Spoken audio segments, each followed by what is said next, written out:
বিএনপির স্থায়ী কমিটির সদস্য আমির খসরু মাহমুদ বলেছেন, ক্ষমতায় গেলে 18 মাসে 1 কোটি মানুষের কর্মসংস্থান করা হবে। শনিবার সকালে সিলেট বিজনেস ডায়ালগ অনুষ্ঠানের সূচনা বক্তব্যে একথা বলেন তিনি। আমির খসরু বলেন, বিএনপি ক্ষমতায় গেলে সবচেয়ে বেশি গুরুত্ব দেবে তথ্য প্রযুক্তি খাতে। ন্যূনতম এসএসসি পাস তরুণ যুবকদেরও আইটি খাতে চাকরি দেওয়া হবে।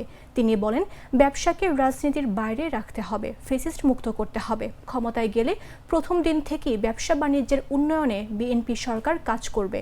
একদিনও দেরি হবে না।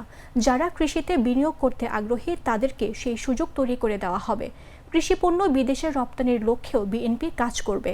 সিলেট ও জাতীয় অর্থনীতির বর্তমান চ্যালেঞ্জ, সম্ভাবনা ও সম্মিলিত অগ্রগতির রূপরেখা নিয়ে সিলেট বিজনেস ডায়ালগ অনুষ্ঠানে প্রধান অতিথি হিসেবে বক্তব্য রাখবেন আমির খসরু মাহমুদ।